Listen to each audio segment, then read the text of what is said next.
You're listening to Sox in the Basement, a production of the Broadcast Basement Limited, where every show is 30 minutes of good and comes from a basement bar on the south side of Chicago. Pull up a stool, pour a cold one, and join us right now for Sox in the Basement. Heard everywhere podcasts can be found, and always at soxinthebasement.com. Welcome into Sox in the Basement. My name is Chris Lanuti, belly on up to my 9-foot homemade oak bar here in my basement on the south side of Chicago. 30 minutes of Sox for fans by fans awaits you. It's all brought to you by Family Waterproofing Solutions. They take care of basically anything that has to do with your foundation. You got seepage, you got leakage, you got some pump issues, you got weird things happening all around your house, window wells, you name it. They will maintain it. They will fix it. They'll just check it out for you and tell you if you have a problem. And there's money off if you tell them that Sox in the Basement sent you. The phone number's right there on the logo on the podcast player you're listening to, or if you're at soxinthebasement.com, or visit them at famws.com. Last episode was a fun one. If you missed it, go back, check it out. We worked out a trade with another team's podcast for a right fielder, and we celebrated Jose Abreu's MVP award with the Sox Nerd, the guy who gets all those great stats, puts them up on the scoreboard at the rate. Dave Marin joined the show. Some great tidbits about that award and a few other ones that were earned by the White Sox. My buddy Dave, friends for over 4 decades, joins me each and every show. He's down at the other end of the bar. He has not talked very much recently because of the hiring of Tony La Russa, and he feels justified after the DUI report came out, and probably even more justified when he hears that a guy that most people believe gets all of his information from Jerry Reinsdorf by the name of Bob Nightingale shows up on the podcast the team pays for, and they allow him to basically tell you, ending up in jail and missing a few games just like being sick. I'm paraphrasing, but that's basically what they were telling you, making it seem like you're crazy for having any problem with this hire. Like I said, though, it really doesn't matter. He's your manager. We've got a great team and a lot of good ahead of us as long as nobody screws this up any further. Some good news for you, and it's good news for us here as well. We're pretty excited about it. Sox in the Basement projected this month. It looks very obvious it's going to happen here in the month of November. The biggest month that we have ever had on Sox in the Basement in terms of downloads. We're already well into the 6 figures in individual downloads. IAB certified. Just for 2020 alone. Our biggest year, our biggest month about to happen, and we can't do it without any of you. And remember, if you ever want to call in and talk about anything, there is a phone line that is open. That is 708-459-8406, 708-459-8406. Leave a message. It'll end up on the show most likely. But once again, thank you very much. We could not do what we're doing right now as an independent fan podcast, talking honestly about the team that we love, if not for your support. And Dave, that alone has to make you want to join in for the first time in what has been weeks and actually be a part of the show. I had a White Sox moment this week where I really started to feel empathy, particularly for Rick Hahn. Okay. Because I've taken up pottery. So in lieu of reading White Sox updates and Twitter and all that. You're not following the team at all still? No, hell no. Is Reinsdorf dead? No. Okay, no. So no. Pottery. Have you ever done any pottery, Chris? I'm talking like that scene in Ghost. You know what I mean? Where like Demi Moore and Patrick Swayze. No, I haven't done that. Oh no. Man, you got to try it. It's really amazing. So but I had this White Sox moment as I was doing my pottery crafting. So check this out. I was making an ashtray. Okay. For pottery. Okay. Which you don't even smoke though. I know, isn't it interesting? How I found myself making an ashtray from scratch was really fascinating. And then, after I got done with this ashtray, I had a moment. I had an epiphany. I was like, wait a minute. I don't smoke. So this ashtray is basically useless, and it's never going to get to do anything. Okay. Because the person who would be giving it something to do just wouldn't, because I don't smoke. And I thought of Rick Hahn, and it was amazing because I'm like, wait a minute, this ashtray is Rick Hahn, because this ashtray doesn't get to do anything. Rick Hahn apparently doesn't get to do anything either. So I've named this ashtray. I've named it Rick. So ashtray you brought in, you put on the bar. Yeah, it's right there. It's named Rick. I call my ashtray Rick, yes, because it doesn't do anything of substance. Rick Hahn is not allowed to do anything of substance by his boss. Is he dead yet, by the way? No, he's not. Okay, well, all right. So sorry, you're telling me that you're not going to talk White Sox with me on this episode? Nah, you know what, man? If Reinsdorf is still alive, I can't get emotionally invested, man. Like, that's okay. I have a plan for today. Should be a lot of fun. We're going to take a look at the crazy internet rumors surrounding the White Sox, try to figure out if they make any sense at all, and then look at the player that we're rumored to be acquiring either through free agency or trade and decide if it's a good deal and what we might give up for it. We're going to have some fun today on the show. There's some big dates coming up right now in the offseason you might not be aware of. The deadline for teams to add eligible minor leaguers to the 40-man roster to protect them for the Rule 5 draft is coming up here on the 20th. That's just a couple days away. The Sox have a few guys that are eligible to be drafted in the Rule 5 draft. That draft takes place on December the 10th at the very end of the virtual winter meetings this year that start on the 6th and go through the 10th of December. In between that, on December the 2nd, is the time we find out who's getting tendered an arbitration offer and who is not. Now, we have to remember the White Sox have cleared some room on that 40-man roster. They passed on options for Encarnacion and Gonzalez. They let go Colome, McCann, and Dyson in the free agency, and Yomer Sanchez was passed through waivers and picked up by the Orioles. So there's plenty of room. You're assuming at some point Andrew Vaughn is getting added to the 40-man roster, but they don't have to do that until they're ready to bring him up. And if they play games at the beginning of the year with his service time, they don't need to add him for a while. Now, they did have to re-add 2 players. So already 2 of the spots that were opened up were grabbed up by Michael Kopech coming off of the COVID list and Jimmy Lambert coming off of the 60-day IL because you're not allowed to stay on the 60-day IL with an exemption in the 40-man roster during the offseason. That still leaves 4 spots right now on the 40-man roster that you could conceivably go out and use. Jake Burger seems like an obvious one, although I'm seeing rumors on the internet he may not be added. And maybe the White Sox aren't going to do that because, hey, Jake Burger's coming off of these multiple injuries. The guy ripped up his Achilles not once, but twice. You know, I partially tore my Achilles playing 16-inch softball a few years back. And when the weather changes, I'm in pain. And I hobble and my kids make fun of me. This guy had his blown out twice. So maybe the White Sox are thinking, well, he might be eligible to be picked up, but we don't think anybody's going to risk that because he would have to come up and play on their roster for the entire year or be returned back to the White Sox. So it's possible they play games there. I don't know why they would have to, but then again, they have a shopping list and maybe they don't think they have enough room to keep all the players they're going to have eventually on the 40-man roster. Tyler Johnson, a pitcher, likely going to be added onto that list and protected, along with Gavin Sheets. Sheets is definitely getting added on there. He's the only one of those 3 guys that's on the top 10 MLB pipeline prospect list for the White Sox. And as we said before, the top 5 of that list likely not on that list by the end of next season because they're going to have significant playing time in 2021. So the White Sox likely not to leave Sheets available to be grabbed up. So that sets the scene. That tells you what's coming up here in the next couple of days, next couple of weeks. Now let's take a look at some weird internet rumors.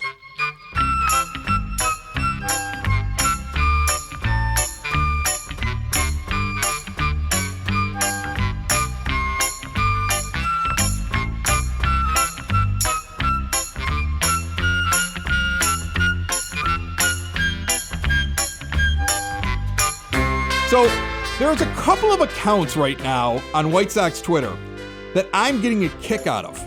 And they've got the goofiest names. And what we found out through interviews with Rick Hahn, through stories in which he talks about how guys sometimes nail a trade or nail a signing.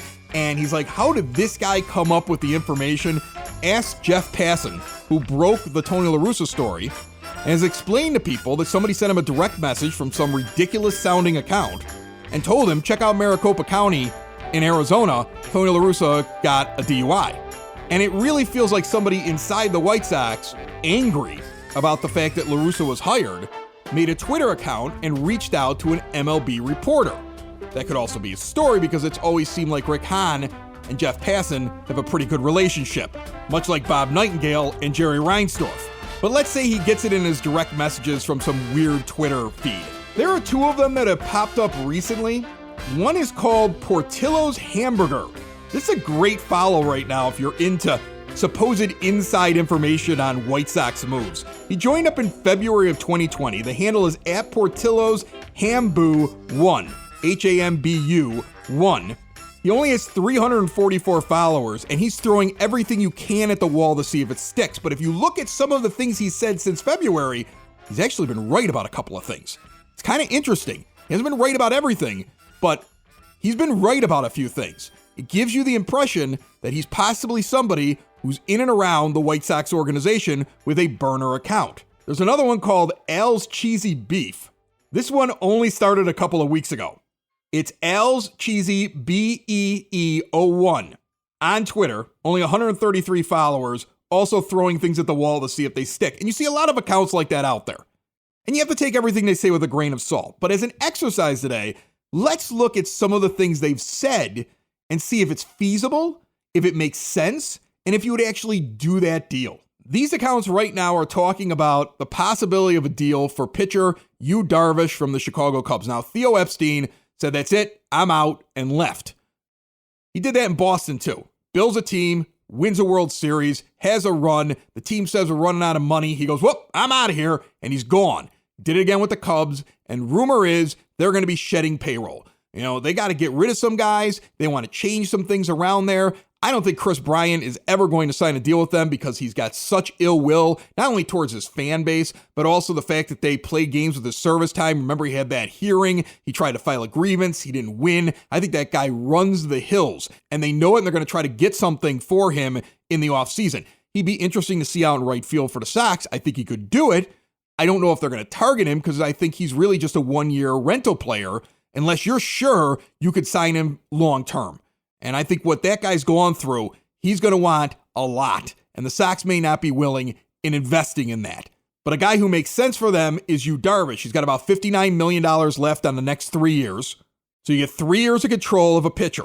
And one of the rumors being floated out there is that you would see prospects like Andrew Dahlquist, a Bernardo Flores Jr., who we saw, I think, a little bit of here in 2020 out of the pen, and then Nick Madrigal, who's going to come up all throughout the offseason as a possible trade piece. And I know it's going to drive people nuts, and that package would likely go for Darvish. So is Yu Darvish worth that package? I would contend yes, he is. And we don't know if that's true. Like I said, we're talking about crazy Twitter rumors. But sometimes these guys are right, so let's take a look at a few of these things. Is Yu Darvish worth that package? Well, he's a front-end pitcher. Yu Darvish is a front-end pitcher. Early on in his career, 2012 through 2017, his first 5 years, actually 6 years, but he was out for an entire year with Tommy John. All-Star in 2012, 2013, 2014, out for a year, comes back after the All-Star game and pitches 17 games. He would have been an All-Star if that was his first half performance that year. And then 2017, another All-Star. Then he goes to the Cubs and has his worst season ever. And if you're a White Sox fan, this is burned into your brain because you had to listen to all these whiny Cub fans on the radio complain and moan about Yu Darvish. Well, wipe that out of your mind because with the exception of that year, the last 2 years, he's back to being Yu Darvish. 31 starts in 2019, a 1.097 whip. So he's putting on just over, a hair over one base runner per inning. That kind of whip, there are closers with whips like that. And most of the time when you see a starter with that kind of whip, he's your 1 or 2 in your rotation. He does that consistently. This is a guy that over 8 years, even with the 2018 season, in which he had a 1.425 whip, that his career whip is 1.16. This guy has got an incredible ability to keep runners off base. And I think most White Sox fans that have watched the maddening early stages of Dylan Cease and Reynaldo Lopez's careers are going to be like, yeah, I want a guy like that. His fielding independent pitching led the National League in the shortened season at a 2.23. That means you take out the fielders, his ERA would have been 2.23 if everything was equal. He had a 2.01 earned run average. He had a whip under 1 at 0.961. He came in second in the Cy Young voting, 14th in the MVP voting. And he led all of the majors. I think it was a tie. He had 8 wins. He went 8-3. And the year before that, when it was a full season, an ERA in the 3s, a FIP at 4.18, and a whip of 1.097. Yu Darvish is the deal. He's the truth. That's a high-end pitcher. He's got better peripherals, better stats than Dallas Keuchel. Yu Darvish immediately becomes your number 2 behind Giolito.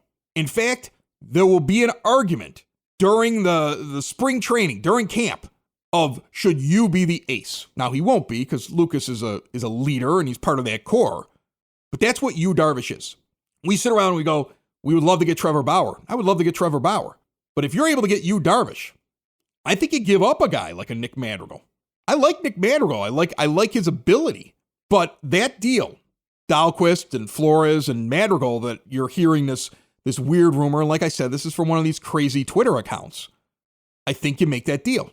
Sox in the Basement listeners, do the hard work. And if you're a hardworking man or woman on the South Side, you need to be outfitted properly. And that's why you should visit Red Wing Shoes in Evergreen Park, New Lenox, and Geneva. A work boot specialty store that carries sizes from 6 to 16 and feet as wide as 4E. A 115-year-old company that came out of Red Wing, Minnesota. And one of its largest stores in the entire Midwest is in Evergreen Park, Illinois, ever since 1976.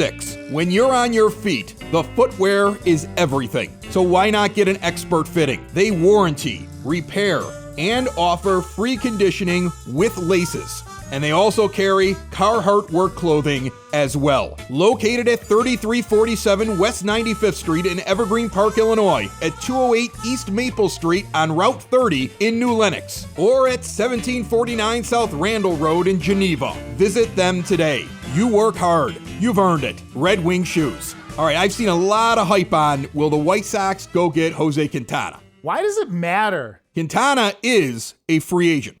Over the past 2 seasons, which is a full 2019 and 2 months of 2020, he combined for a wins above replacement of 3.7. That would place him in the top 10 of all free agent starting pitchers that are currently available for teams to go out and get, before or after qualifying offers were accepted on the 11th of November. In fact, only James Paxton, Masahiro Tanaka, Jake Odorizzi, Mike Minor, Trevor Bauer, and Charlie Morton rank higher in wins above replacement than Quintana since the start of the 2019 season. He is not, by any stretch of the imagination, going to push Keuchel down to that 3 spot, which is what I would like to see. But he would be a great pickup for a team that knows him and wants him to solidify the back end of their rotation. Now, early on in his career, Quintana is exactly what you wanted from a high-end pitcher. Remember, he never got any run support. He would go out there and just pitch great.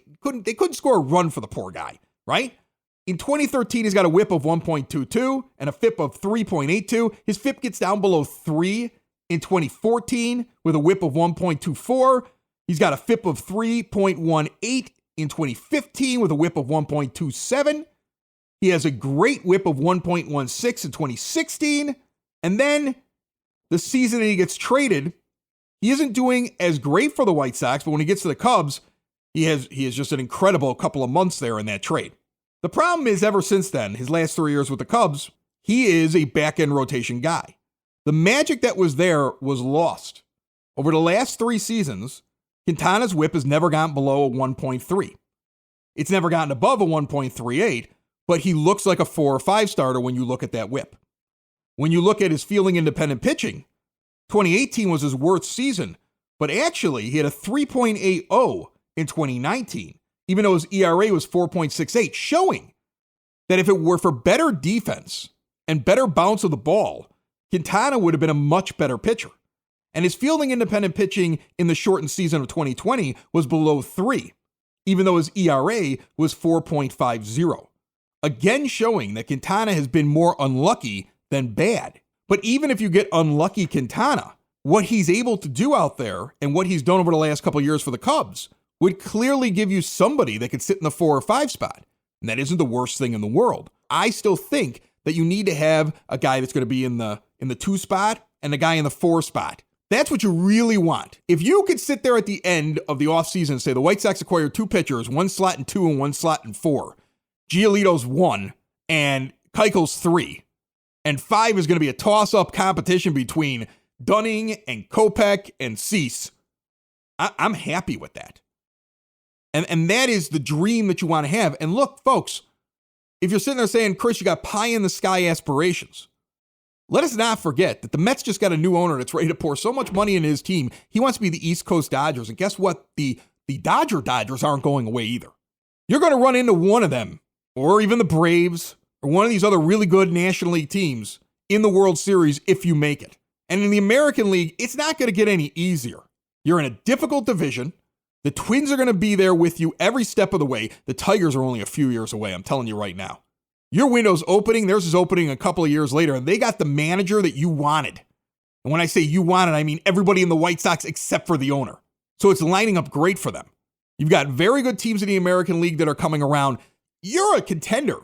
You should win divisions. You should win pennants. You should win World Series. You can't do it with the staff you have right now.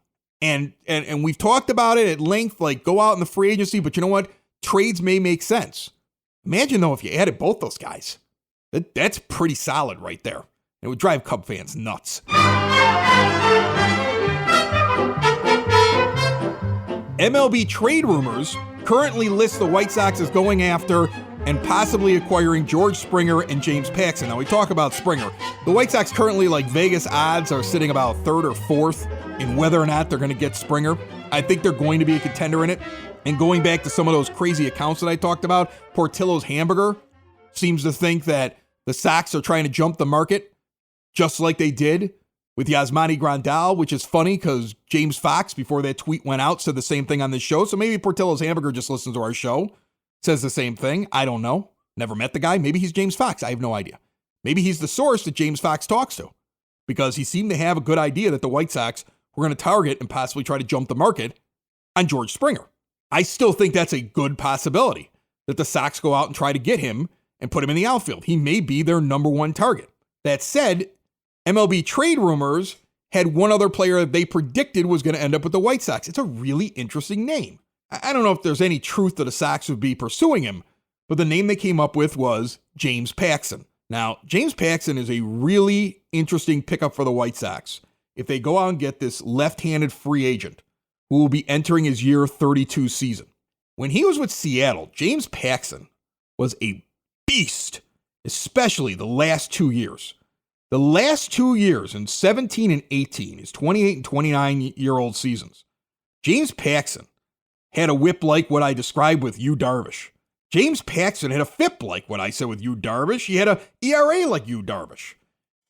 In fact, Darvish is better than Paxton just because he's been more consistent with it. Paxton had a couple of great years. He gets to New York and he continues it. He actually gives them what they paid for in his 30-year-old year in 2019. He goes 15-6 with a 3.82 earned run average over 29 starts. He's got a FIP of 3.86, which shows that basically he wasn't unlucky or lucky. His FIP and his ERA were like 0.04 apart. His WHIP was under 1.30. He doesn't put too many guys on base, and he pitched well. In 2020, he only got 5 starts. He went 1-1. He had to be shut down. He dealt with some injury problems. I think you discount the entire thing because the numbers are ugly. And now he's a free agent. All right. Well, here's what you're going to get with James Paxton. And take this from a guy who had him on his dynasty fantasy baseball team for years and won a couple championships with him up towards the top of the rotation. I traded him away because I was sick of the weeks that I would go with him unavailable or they were unsure if he was going to pitch. Now, an average pitcher probably gets in 32, 33 starts a year. Paxton is never top 30. He had 29 in 2019, he had 28 in 2018, he had 24 in 2017, and he had 20 in 2016. The guy has an issue every year. Now, with the White Sox, it might not be a big deal. Because with the White Sox, they're going to sit there and say, well, yeah, but if we go out and get the pitching that I think this team needs to go get, we're going to have guys in reserve ready to go. Hey, we're going to give Dylan Cease another shot for a week or two. Or, hey, we're going to give Dane Dunning a shot. Or, hey, we're going to give Michael Kopech a shot. Whichever guys don't make it into that starting rotation. And right now there's somebody yelling like, Kopech's a starter. He's a number 2. The guy hasn't pitched in 2 years. You have no idea what he is. Please don't do that. You don't know what he is. Do I want him to be that? Yes. Does it justify the Chris Sale trade? Oh, yeah. I want him to be the right-handed Chris Sale. I want him to be the top of the rotation. That's the vision that I have for him. But I have no idea what he is. I want him to go out and be amazing. But that should be butter on the toast. That shouldn't be what you're depending on in the breadline. Relax a little bit about him.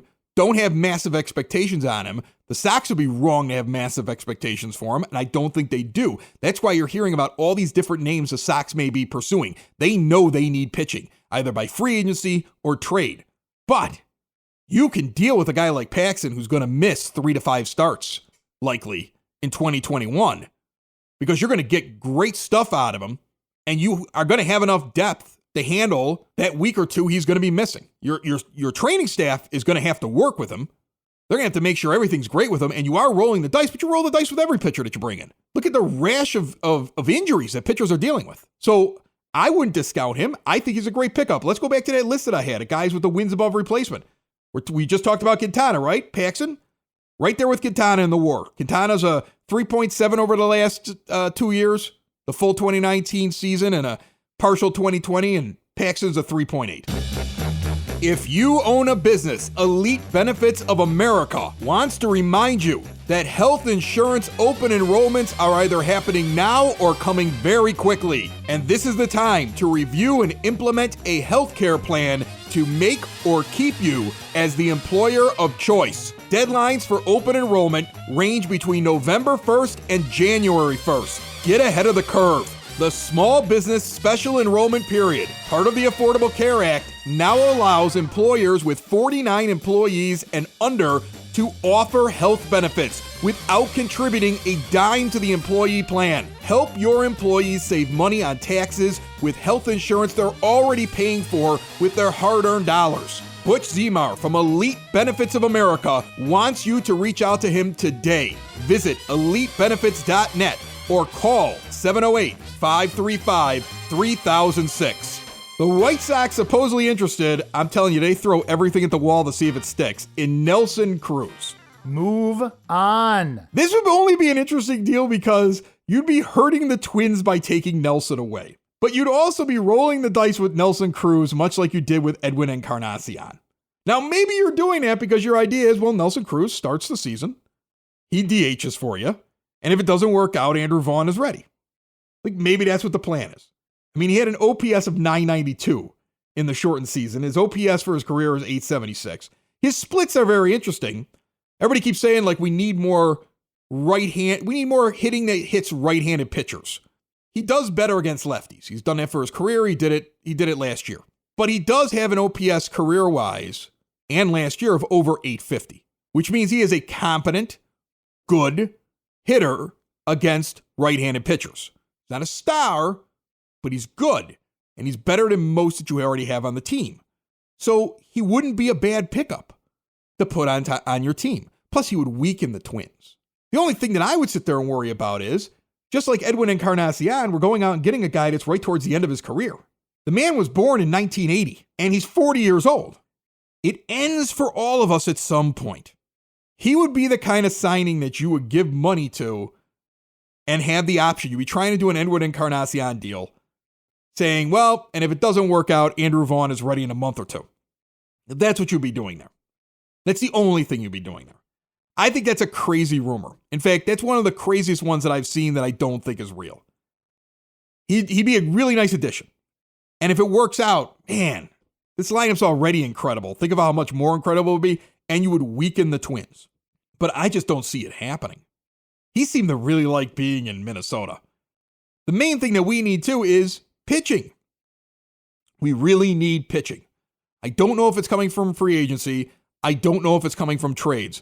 But I do know that on Saturday, we should know what's going on with the White Sox when it comes to the 40-man roster and who's protected in the Rule 5. We will be on with another team podcast trying to work out a virtual trade. I was already able to acquire Brian Reynolds to play outfield from the Pittsburgh Pirates. Check that out on the last podcast. But who can I acquire from the next team that we will visit? Right here on Sox in the Basement. found everywhere podcasts can be found, and always at socksinthebasement.com. Have a great day, everybody. Bye-bye. Socks in the basement. Socks in the basement. Socks in the basement. Socks in the Basement. Heard everywhere podcasts can be found, and always on socksinthebasement.com.